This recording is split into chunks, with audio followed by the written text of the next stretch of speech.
Do you think Israel won the war? I think Israel lost worst of all. You know, I'm mad that Israel has so much control over the United States.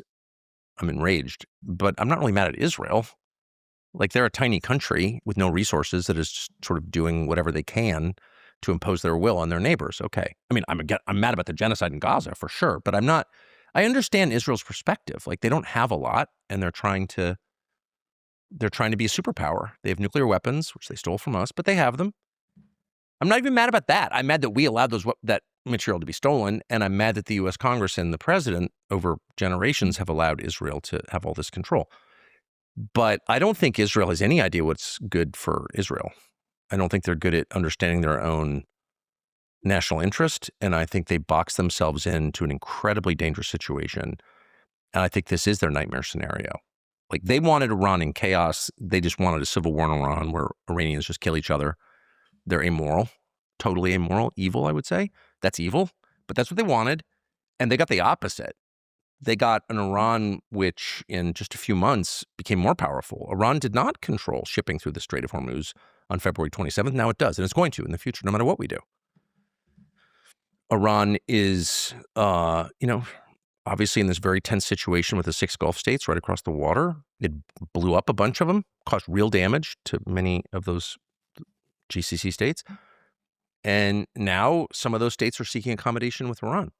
So Iran is more powerful globally because everyone's like, oh, yeah, you control like a huge chunk of the world's commodity trade. I guess we didn't have a map, didn't know you could do that. It's all so stupid. Get a freaking map, dude. They got 1,500 kilometers of coastline along the eastern aperture of the most important body of water on the planet. They can close it if they want. No one thought of this? Anyway, now the world knows. And they control it with Amman, but basically they have veto power over it. They're exercising it right now, so we know they have veto power. And a bunch of the Arab states, which have really hated Iran, like for real, on an emotional level too, are like, no, we have to be in relationship with Iran. Well, you're Israel, which seeks to control the entire Middle East, wants hegemony in the Middle East, and this is like the worst thing that has ever happened to you. We're not defunding Hezbollah. Israel can't. They killed Nasrallah. They killed 125 leaders of Hezbollah. It still exists. They're still bombing Israel. So in no sense have they won. Like they've lost in every way. Now, on one level, you could be like, well, it serves them right. They started this war, which they did. And this is what you get when you get way over your skis and you like don't care about other people and you kill innocents and start off the war by murdering a 80-something-year-old religious cleric. Like what? That's barbaric behavior and you're getting the punishment you deserve. I get that perspective. But I'm sincere when I say I feel sorry for them. I know a lot of Israelis and I like them.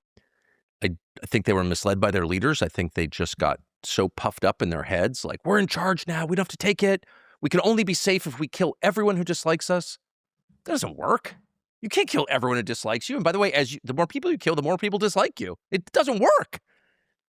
And so, I was here after 9/11. I saw America go through a similar kind of spell where we were like, we have to kill all Muslims because 9/11, because 19 Arabs with box cutters was also stupid in retrospect, but I believed it.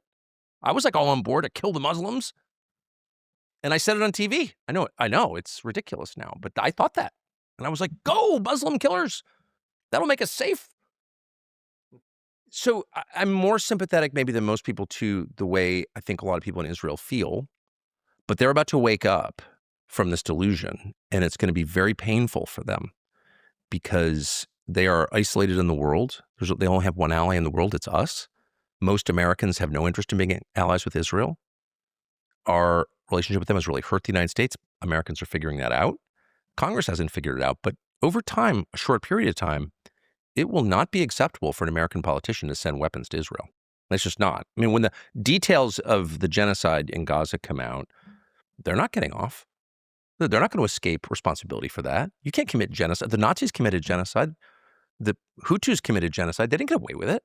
You don't get away with it. They're not going to get away with it. And neither will any of the people who made excuses for it, who paid for it, who sent weapons there, who gave them diplomatic cover, which is like a lot of U.S. government officials. And all of them are going to be stained by that, just as Nazi collaborators were stained. And the Catholic priests who cooperated in the killing of Tutsis in 94 in Rwanda were stained. Justice is real, and it's delayed, but it's never delayed permanently. And they have committed horrible atrocities against civilians. And so I feel sorry for them. I think they think like if they just pretend that it didn't happen, or the real criminals or the people who criticize us for it, they're anti-Semites.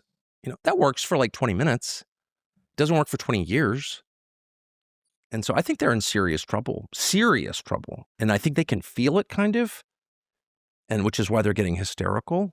And I get it.